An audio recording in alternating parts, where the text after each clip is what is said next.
Hello everybody, welcome to divinely guided 7777। कैसे हैं आप सब लोग। मैं आ गई हूँ एक और फ्रेश रीडिंग के साथ, और आज की रीडिंग रिलेशनशिप पर होगी। और इस रिलेशनशिप रीडिंग में हम ये चेक करेंगे कि जो भी बातें, जो भी एक्सक्यूज़ेज़ या जो भी रीज़न्स आपके पर्सन इस रिलेशनशिप में रहते हुए आपको देते हैं, आपकी गट फीलिंग क्या कहती है कि वो बातें जेन्युइन हैं या आपको लगता है कि वो आपको चीट कर रहे हैं। Cheat is a big word, या आपको वो टाल टाल रहे हैं, बहला रहे हैं। तो ये टाइमलेस, जनरल और कलेक्टिव रीडिंग होगी। जब कभी भी आपकी नज़रों से गुजरेगी तो ये आपका उस वक्त का मैसेज होगा। मैसेज वही लीजिएगा जो आपको अपनी सिचुएशन से मैच करता हुआ लगे। टैरो में ये मैसेजेस आए हैं, सब अपने ऊपर इम्पोज मत कर लीजिएगा, और इनकी बेसिस पर कोई फाइनल डिसीजन भी मत बनाइएगा। एटलीस्ट इस रीडिंग के लिए तो कोई भी फाइनल डिसीजन इस कलेक्टिव रीडिंग पे मत बनाइएगा, बिकॉज़ ये मैं बहुत अभी से ट्रिगर वार्निंग दे रही हूँ कि आप अपने रिलेशनशिप में अपने पर्सन को अच्छी तरीके से जानते हैं, आप अपनी सिचुएशन को बेटर जानते हैं। तो मैसेज वही लीजिएगा जो आपको लगे कि हाँ, ये फ़िल्टर करके ये बात मेरे लिए है और ये बात मेरे लिए नहीं है। ठीक है, तो इनकी बेसिस पर कोई डिसीजन ना बनाएं। हमेशा प्राइवेट रीडिंग लें, अपने लिए क्लैरिटी गैदर करें, और जब आपको मैक्सिमम इन्फॉर्मेशन मिल जाए तभी आप किसी कंक्लूजन पर और किसी डिसीजन पर पहुँचें। ठीक है, प्राइवेट रीडिंग्स के लिए डिस्क्रिप्शन बॉक्स में मेरा नंबर मौजूद है। आप एक सिंगल क्वेश्चन भी पूछ सकते हैं, और सिंगल क्वेश्चन का आंसर मैं येस और नो में नहीं देती, बहुत डिटेल आंसर देती हूँ। लेकिन डिपेंड करता है कि वो सिंगल क्वेश्चन ही होना चाहिए, और जिस तरह paid private readings free of cost नहीं होती, इसी तरह सिंगल क्वेश्चन भी फ्री ऑफ कॉस्ट नहीं होता। चलिए जी, इस रिलेशनशिप में रहते हुए, जो रिलेशनशिप जिस पर्सन से आप डील कर रहे हैं, आपकी गट फीलिंग, आपकी इंट्यूशंस क्या कहती हैं कि क्या आपके पर्सन जो भी रीजंस आपको दे रहे हैं वो ऑथेंटिक हैं, जेन्युइन हैं, या आपको बहलाया जा रहा है। सबसे पहले आपकी रिलेशनशिप की एनर्जी चेक करते हैं। S of wands, Aries, Leo, Sagittarius, the lovers, Gemini, night of pentacles. Alright, ये न्यू रिलेशनशिप लग रहा है और बिल्कुल अभी रिसेंटली ही स्टार्ट हुआ है, लेकिन आप इसके अंदर बहुत ज़्यादा इंटेंसिटी देख चुके हैं, और आपको ये लग रहा है कि इस रिलेशनशिप को सरफेस पे नहीं बल्कि बहुत आगे तक जाना चाहिए, जबकि आपके पर्सन बहुत सेफ प्ले कर रहे हैं। किंग ऑफ वॉन्ड्स, ये अट्रैक्शन भी समझ लीजिए आप, ये इन्फैचुएशन तो मैं इसको नहीं कहूँगी, बिकॉज लवर्स का कार्ड आया है। देखिए, सबसे इम्पॉर्टेंट बात ये जानने की बहुत ज़्यादा ज़रूरत है कि कहीं आप बिफोर हैंड बहुत ज़्यादा तो नहीं कुछ सोच रहे, बिकॉज किंग ऑफ वॉन्ड्स और नाइट ऑफ पेंटिकल्स और lovers and then ace of wands, यानी कि आपकी बिगिनिंग जो हो रही है वो एस ऑफ वॉन्ड्स से हो रही है, विच शोज़ कि ये बिल्कुल अभी रिश्ता ऐसा है जो कि less than lover love relationship and more than friendship है। हो सकता है आपके पर्सन आपसे फ्लर्ट कर रहे हों, या उनकी फ्रेंडली लवी डवी नेचर की वजह से आपको कोई और सिग्नल मिल रहा हो। आपने कहीं ना कहीं अपने इमेजिनेशन में, अपने ख़यालात में एक बहुत आगे तक इस रिश्ते को ले गए हैं, और बहुत हाई लेवल पर आप फेंटिसाइज करते हैं कि जैसे बस अब दुनिया मेरी इसी इंसान के साथ ख़त्म है। जबकि आपको जब प्रैक्टिकल लाइफ में, जब आप इस इंसान की तरफ से कुछ रिटर्न में या रिस्पॉन्स में देखते हैं, तो वो आपको बहुत सरफेस पर, बहुत दोस्ती की हद तक और इस तरह रखते हैं कि जैसे वो सबको ट्रीट करते हैं। आपको थोड़ा सा इस बात पे हैरानगी भी होती होगी, बिकॉज ये रिश्ता आपके लिए बहुत बड़ा सरप्राइज़ हुआ है। आपने शायद किसी ऐसे इंसान की अटेंशन अपनी तरफ आते हुए एक्सपेक्ट नहीं की थी। आप काफ़ी सरप्राइज नज़र आ रहे हैं, और आप अचानक से ओवरवेलम हो गए कि मैं इस किसी भी फॉर्म में इस रिश्ते को या इस प्रपोज़ल को या इस पर्सन को अपने पास से जाने ना दूँ, और मैं मोहब्बत ऐसी टूट के निछावर कर दूँ कि ये फिर कहीं पर भी ना जा सके। लेकिन as an response in the knight of pentacles, चीज़ें बहुत ज़्यादा स्लो हैं। इतनी स्लो हैं कि जैसे आप चाह रहे हैं एक बहुत बड़ा प्लेटर और आपको मिल रहा है एक सिंगल स्पून सर्विंग। तो आपको बहुत हैरानगी हो रही, बिकॉज आपने अपना सारा सामान, सारा ताम तोबड़ा अपने ऊपर बांध लिया है, और आप लगे पड़े हुए हैं कि ये मेरे हाथ से नहीं निकलना चाहिए।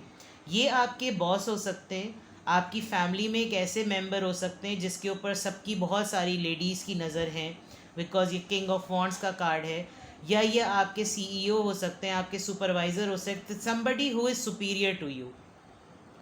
और ये कुछ इस तरह के पर्सन हैं जो कि हरफन मौला, जिसे हर तरह की कमांड जिसको हासिल होती है, हर किसी को गाइड कर सकता है, हर किसी में फेमस है, हर किसी का पसंदीदा है, बहुत ही पैशनेट, बहुत ही खूबसूरत, बहुत ही अट्रैक्टिव। आप दोनों में एज डिफरेंस भी बहुत ज़्यादा है। ये लिटरली आपके टीचर भी हो सकते हैं, मेंटोर हो सकते हैं, आपके सीईओ, आपके बॉस, आपके ट्यूटर, यानी कोई ऐसा पर्सन जो कि आपकी और उनकी सिमिलर फील्ड में होते हुए आपका आइडियल होते होते आपकी मोहब्बत बन गया है। तो एनर्जी तो आपके रिलेशनशिप की बिल्कुल ऐसी नज़र आ रही है। इट माइट बी बहुत ओल्ड रिलेशन, लेकिन एस ऑफ वॉन्ड से मुझे लग रहा है कि इस रिलेशनशिप की बहुत सारी चीज़ें रिवील जो हैं वो बिल्कुल अभी लेटेस्ट हुई हैं, इसलिए ये रिश्ता बड़ा नया नया है। आपकी फीलिंग जो है वो कुछ डिफरेंट तरीके से अब बदली हैं, तो उस पॉइंट ऑफ व्यू से ये तमाम चीज़ें न्यू हैं। और आप बहुत अपने अंदर जिस तरह की तब्दीली महसूस कर रहे हैं, आप बहुत एक्सट्रीम लेवल पर चीज़ों को लेकर जा रहे हैं, जबकि आपका जिस पर्सन से आप डील कर रहे हैं वो पर्सन काफ़ी हद तक स्लो है। ठीक है, नाउ लेट्स सी कि ये आपको जितनी भी बातें इस रिलेशनशिप में रहते हुए कह रहे हैं वो आपको ऑथेंटिक लगती हैं या आपको टाल मटोल लगती हैं, बहलाना लगता है। लेट्स सी, इस रिलेशनशिप में रहते हुए आपकी गट फीलिंग या आपकी इंट्यूशन आपके पर्सन की बातों को लेकर क्या कहती है कि ये आपको ऑथेंटिक बात आपसे कर रहे हैं या आपको बहला रहे हैं। 6 ऑफ कप्स, एज डिफरेंस है डेफिनेटली। ये पर्सन आपको बहुत चाइल्ड लाइक लेते हैं और आपका इनसे एक फादरली फिगर्ड और मदरली फिगर्ड रिलेशनशिप है। ये आपके बहुत पास्ट से आप इनको जानते हैं, पुराना इंसान है और शुरू से शायद आपकी ख्वाहिश थी कि ये आपका ख्याल बहुत रखते हैं, आपको बेबी की तरह ट्रीट करते हैं, आपको जो चाहिए हो वो ये आपको ला कर दे देते हैं, आप जिस चीज़ की ख्वाहिश करें वो पूरी करते हैं, आपको इनको कहना नहीं पड़ता, जैसे बच्चे को अपने वालिदैन को नहीं कहना पड़ता, इसकी वजह से आपको इनके साथ बहुत ज़्यादा अट्रैक्शन फ़ील होती है। तो अभी तक तो ये शायद अपने एंड पर अपने जेस्चर के थ्रू वो कर रहे हैं जो इनको सही लगता है, आप इनके जेस्चर से जो परसीव कर रहे हैं वो आपको ट्रबल कर देगा। नाइट ऑफ वॉन्ड्स, ये हो सकता है पर्सन एक शहर, एक सिटी, एक टाउन या कंट्री में ना रहते हों, इनका आना जाना लगा रहता हो, लेकिन ये जब कभी भी आपके सिमिलर टाउन या आपके इलाके में, आपके मोहल्ले में, आपके घर में, आपकी गैदरिंग में या जहाँ पर भी जब कभी भी आपकी लाइफ में आते हैं तो भरपूर आते हैं। और वो भरपूर आना जो है ना आपके माइंड को डिस्ट्रैक्ट कर जाता है कि मेरा और इसका रिलेशनशिप जो है वो नॉर्मल नहीं है, ये मेरे साथ जिस तरह से इसका ट्रीटमेंट है वो आम लोगों का ट्रीटमेंट नहीं होता, ये डिफरेंट है मेरे साथ, इसका डिफरेंट बिहेवियर है, ये एक्स्ट्रा ऑर्डनरी रिलेशनशिप है, and this and that and the 4 of wands. आप लोग किसी शादी पे दोबारा मिले थे, आप लोग ख़ानदान की किसी शादी में मिले, बिकॉज 6 ऑफ कप से ऐसा लग रहा है कि जैसे आप लोग पुराने जान पहचान के लोग हैं। आपकी शादी, आप चाहते हैं कि ये प्रपोज़ल ऐसा सेट हो जाए कि शादी हो जाए, लेकिन यूनियन जो है वो नज़र आ रही है। हर दफ़ा आप बहुत सारे टेक्टिक्स से इससे दूर भागने की कोशिश करते हैं, लेकिन कहीं ना कहीं ये आपके साथ कांटेक्ट करके आपको यूनियन में ले आते हैं, जिसकी वजह से कम्युनिकेशन में आपको लग रहा है कि फिर ये मेरे साथ इस तरह क्यों, इसका रवैया है, अगर हम दोनों के दरमियान कुछ नहीं है तो फिर इसकी आदतें क्यों हैं, दैट तो वो पर्सन ही बता सकता है। क्योंकि with the knight of wands and with the knight of pentacles things are not that serious जितना आप सीरियस इसको सोच रहे हैं। ये पर्सन बहुत ही ज़्यादा मूड स्विंग्स के साथ होता है, इसको फ्लर्ट करना है तो एक्सट्रीम फ्लर्ट करना है, और अगर इसको बोरियत हो रही है तो अपनी बोरियत भी जाहिर कर देगा। अगले के अंदर इसको पैशन इग्नाइट करना बहुत अच्छी तरीके से आता है। आप लोग आजकल किसी सेरेमनी की, किसी शादी की, किसी यूनियन का, किसी सेलिब्रेशन में इन्वॉल्व हैं, आप लोगों ने कोई रिसेंटली शादी अटेंड की है, उसमें आप लोगों ने बहुत हल्ला गुल्ला किया, आपकी इस पर्सन से दोबारा मुलाकात हुई, आप लोगों को मिलने का बहाना मिला, या कुछ भी ऐसा हुआ है, आप लोग कोई सेरेमनी प्लान कर रहे हैं जिसमें सेलिब्रेशन हो, ऑफिस की, फैमिली की, किसी दोस्त की शादी, कुछ ना कुछ सेलिब्रेशन से रिलेटेड है और सभी लोग सेलिब्रेट कर रहे हैं, सभी खुश हैं, सभी एक्साइटेड हैं। आप शायद बहुत सारी चीज़ें प्लान कर रहे हैं कि मैं ऐसा लगूं, मैं वैसी लगूं, वो मुझे देखे और ये हो जाए, वो हो जाए, फैंटेसी में बहुत कुछ चल रहा है। तो मे बी आपको इन्होंने शॉपिंग ऑफ़र की हो कि चलो मैं तुम्हें कुछ दिलाऊं, तुम मेरी दिलाई हुई चीज़ें पहनो और ये करो वो करो, तो आपको इनकी बातें, इनके जेस्चर आपको जो है वो बहुत सॉलिड लगते हैं। मुझे ऐसा लग रहा है कि ये पर्सन हर किसी के साथ ही ऐसा है, because night of pentacles, night of wands and king of wands, ये लोग जो होते हैं ये हर किसी को खुश रखना जानते हैं कि इनको फरागत कभी भी ना मिले। ये किसी के साथ भी बैठे हुए हों तो इसके साथ उनकी बॉन्डिंग ऐसी हो कि जैसे बस तू ही वो ज़िंदगी का दुनिया का आखिरी आदमी है, तेरे बाद तो दुनिया ख़त्म हो जाएगी। और आप जो हैं वो इनके जेस्चर को, बिकॉज आप सिर्फ उस तरह से ले रहे हैं कि इसका रवैया मेरे साथ कैसा है, जबकि इस इंसान का रवैया हर किसी के साथ ऐसा है। 6 ऑफ Swords, पीसफुल पर्सन है ये बहुत, और पीस लाते हैं हर किसी की लाइफ में। इनका मकसद ये है कि हर किसी की ज़िंदगी में छोटा छोटा सा रोल प्ले करो, और आपकी लाइफ में भी एक ठहराव लेकर आए हैं। जिस ठहराव 6 और 6 शिफ्ट के बाद चीज़ों को एक्शन और अबंडेंस में लाने का नंबर, स्पिरिचुअलिटी की तरफ जाने का नंबर, अबंडेंस और खुशहाली की तरफ जाने का नंबर है। 6 किसी के लिए सिग्निफिकेंट हो सकता है। ये इंसान आपकी लाइफ में भी एक ठहराव लेकर आया है, एक सुकून लेकर आया है, और इसका मकसद ही यही है कि जिस जिस की ज़िंदगी में जो जो मसले हों, थोड़े थोड़े से वक्त के लिए सबकी लाइफ को टच करो, सबकी लाइफ में सुकून लाओ और फिर निकल जाओ। तो ये पर्सन ऑथेंटिक है, ये पर्सन जेन्युइन है, लेकिन आपके साथ इसका क्या रिलेशनशिप है, क्या बॉन्ड है, वो आपको एक डिफरेंट सिग्नल की तरह परसीव हो रहा है। आप समझ रहे हैं कि जो मेरे साथ कर रहा है ये किसी और के साथ इसका रवैया नहीं है, लेकिन ये इंसान बज़ाते ख़ुद ऐसा है कि इससे मोहब्बत ही की जाए। नाउ लेट्स सी इन्होंने अब तक आपको किस तरह की बातें कही हैं, जिसकी वजह से आपको ये जानना ज़रूरी है कि ये पर्सन ऑथेंटिक है या बहला रहा है। किस तरह की बातें इसने आपसे अब तक की हैं। 10 ऑफ Wands, आपकी परेशानियों को आपकी ज़िम्मेदारियों का पार्ट बना है। ये अपने ऊपर ज़िम्मेदारियां ली नहीं होंगी, लेकिन आप जिस तरह से मेहनत करते हैं अपनी फैमिली के लिए, अपनी लाइफ में जो भी स्ट्रगल करते हैं उनको एक्नॉलेज करते हैं, जिसकी वजह से आपको लगता है कि ये पर्सन मेरे लिए डिफरेंट फीलिंग्स रखता है। 6 ऑफ Wands, आप एक सक्सेसफुल पर्सन हैं, फेमस पर्सन हैं, और जिस रीज़न की वजह से आप सक्सेसफुल और फेमस हैं उसमें अप्रिसिएशन का एलिमेंट इनकी तरफ से बहुत ज़्यादा है। तो आपको ये लगता है कि बाकी लोग भी आपकी तारीफ़ें करते होंगे, लेकिन आपको वैलिडेशन इसकी तारीफ़ से मिलती है। आप एक मेहनती इंसान हैं, और जितनी मेहनत आप करते हैं उस मेहनत के बदले में आपको जो इज़्ज़त मिलती है, आपको जो नाम मिला है, आपको जो फेम मिला है, आप चाहते हैं कि ये कन्फर्मेशन, ये तारीफ़, ये पजीराई मुझे इसकी तरफ से मिले। तो आप सब तारीफ़ों को मानेंगे, वरना आपके लिए ये तारीफ़, ये नाम, ये फेम जो है वो बिल्कुल बेकार है।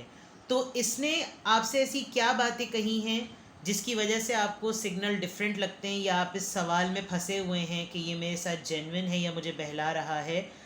दरअसल आप ख़ुद एक बहुत इम्प्रेसिव पर्सन हैं, लेकिन आपको शायद अपने ऊपर यकीन यूँ नहीं है, क्योंकि बहुत इनिशियल स्टेजेस में कभी भी आपकी एफ़र्ट को किसी ने रिकॉग्नाइज़ नहीं किया और रिवॉर्ड नहीं किया और वक्त पर अप्रिशिएट नहीं किया, जिसकी वजह से आपके अंदर एक यकीन बैठ गया कि मैं तो कोई अच्छा काम ना कर सकूं, ना मेरे अच्छे काम को, ना मेरी अच्छी नीयत को कोई एक्नॉलेज करे, तो ज़िंदगी यूं ही चलती रहनी चाहिए। लेकिन जब ये इंसान आपकी लाइफ में आया और इस इंसान ने आपकी एफ़र्ट को देखा, आपकी ज़िम्मेदारियों को देखा, आपके काम को देखा, आपकी मेहनत को देखा, तो ये अगर हल्का सा कोई एक जुमला भी कह देता है तो आपको लगता है कि बस यही तो मुझे सुनना था। जब कोई गैर इंसान मेरे लिए ऐसा सोच सकता है तो मेरे अपने क्यों नहीं। और आप जो हैं वो बिल्कुल दीवाने हुए हैं। Let's see more. 10 of pentacles, इस पर्सन ने, एंड 8 ऑफ वॉन्ड्स, इस पर्सन ने आपको बहुत स्पेशल फील कराया है, जिसकी वजह से आपको ये होता है कि मैं जो हूँ वो, मुझे कंफर्मेशन चाहिए, मुझे ये रिश्ता ऐसा नहीं चाहिए। सबसे पहली बात, आप ख़ुद एक ऐसे इंसान हैं जिसको फैमिली में इंट्रोड्यूस कराते हुए इज़्ज़त महसूस हो, लेकिन आपको लग रहा है कि मैं इसको अपनी फैमिली का पार्ट बना लूँ तो मेरी रेपुटेशन में और मेरी रिस्पेक्ट में 10 गुना ज़्यादा इजाफ़ा हो जाएगा। इस इंसान ने अगर आपको ऑफिशियली प्रपोज़ नहीं भी किया है ना, तो आपके जहन में एक आइडियल स्केच बन चुका है, और आप हमेशा इस इंसान के थ्रू अगले प्रपोज़ल को या अगले पर्सन को, इवन आप अपने स्पाउस तक को कंपेयर करते हैं कि ऐसा होना चाहिए पार्टनर। हो सकता है उन तमाम टेम्पररी फेजेस में जिन जिन फेजेस में ये पर्सन आपको मिला वो फेजेस आपके थे। 2 घंटे की तवज्जो और 2 सालों की या 20 सालों की तवज्जो में बहुत फ़र्क होता है।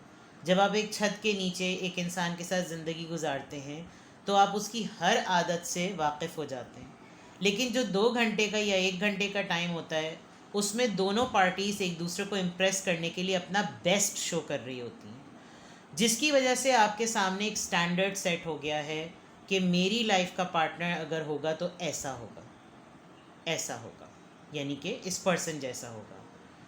इस पर्सन ने भी कहीं ना कहीं आपको इस तरह की बातें कही हैं कि यार तुम तो बिल्कुल ऐसे हो कि जैसे जिसको घर वालों से मिलवाया जाए, तुमसे तो जो भी शादी करेगा तो वो तो बहुत ही लकी होगा, तुम्हारे साथ तो फैमिली बहुत ही आउटस्टैंडिंग बनेगी, और इस तरह की बातें। हो सकता है फ्लर्ट में कह दिया हो कि मुझे तुमसे इस तरह बच्चे चाहिए, और ये मतलब करते हैं लोग, फ्लर्टिशियस बातें करने में ऐसी करते हैं, और कम्युनिकेशन में ही ऐसा कुछ हुआ है जिसकी वजह से आपको लगता है कि इसने मुझसे ऐसी बातें क्यों करी, क्यों कहीं इसने मुझे ऐसी बातें जिसकी वजह से मैं अब किसी और के मुतालिक नहीं सोच पा रहा या नहीं सोच पा रही, और आप इससे कभी भी कम्युनिकेशन ख़त्म नहीं करना चाहते, बिकॉज़ जिस तरह से आप इस वक्त सेटल्ड और ख़ुश हैं, आपको लग रहा है आपने दुनिया जीत ली।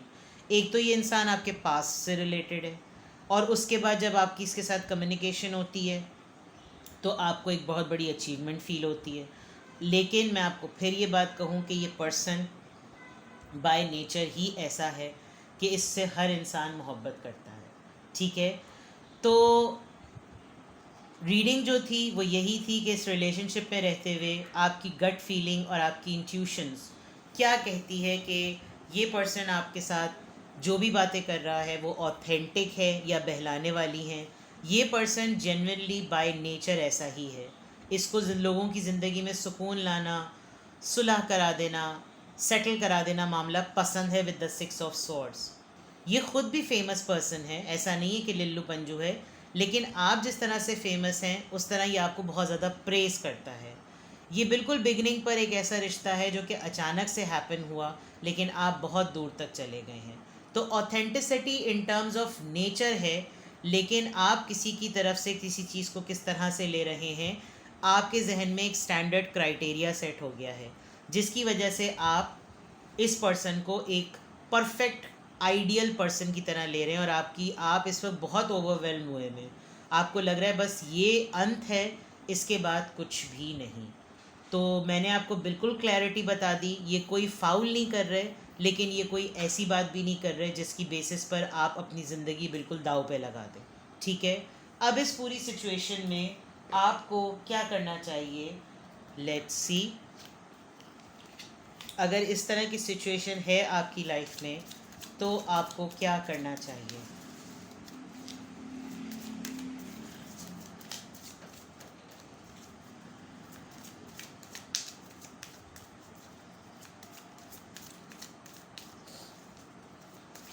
Advice for you, please give me cards ताकि मेरे व्यूअर को गाइडेंस और एडवाइस मिले।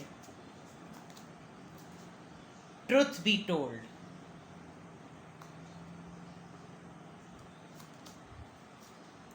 अ चेंज इन द विंड। देखिए, a change in the wind, एक बात आप जहन में रखें कि आप एक ऑपोजिट डायरेक्शन की तरफ जा रहे हैं, तो बेहतर है अगर ये चीज़ें बिल्कुल अभी अभी शुरू हुई हैं, आप क्लैरिटी के लिए अभी ही बात करके बात को ख़त्म कर दें। किसी सच्चाई का आप इंतज़ार करेंगे तक, और उस वक्त तक अगर आपकी फीलिंग्स बहुत ज़्यादा डेवलप हो गई तो आप अपने आप को हर्ट कर सकते हैं। तो किसी को अगर आप कुछ अच्छा महसूस कर रहे हैं किसी के लिए, और आपको लगता है कि इसमें पोटेंशियल है और मैं अपनी ख्वाहिश का इजहार कर दूं, तो आप कर दें, ताकि उसकी बेसिस पर आपको यकीन मिल जाए और आपको सच्चाई का पता चल जाए, क्योंकि अ चेंज इन द विंड, कुछ ना कुछ तो डिफरेंट होने वाला है आपकी लाइफ में। या ये अपॉर्चुनिटी बहुत देर से आई है, या अगर जल्दी भी आई है तो आप इसको मिस ना करें, क्योंकि इसकी बेसिस पर आपकी लाइफ में एक मेगा शिफ्ट आएगा, और वो मेगा शिफ्ट रिजेक्शन भी हो सकती है, वो मेगा शिफ्ट एक्सेप्टेंस भी हो सकती है, वो मेगा शिफ्ट रिलेशनशिप का एक्सपेंशन भी हो सकता है, और एक्सपेंशन के बाद कमिटमेंट कितने अरसे में दी जाए वो तो फिर बात की बात है। ठीक है, तो ये थी आज की रीडिंग। कुछ भी आपसे रेजोनेट किया हो मुझे कमेंट सेक्शन में बताएं और अपना बेहद ख्याल रखें। Bye bye.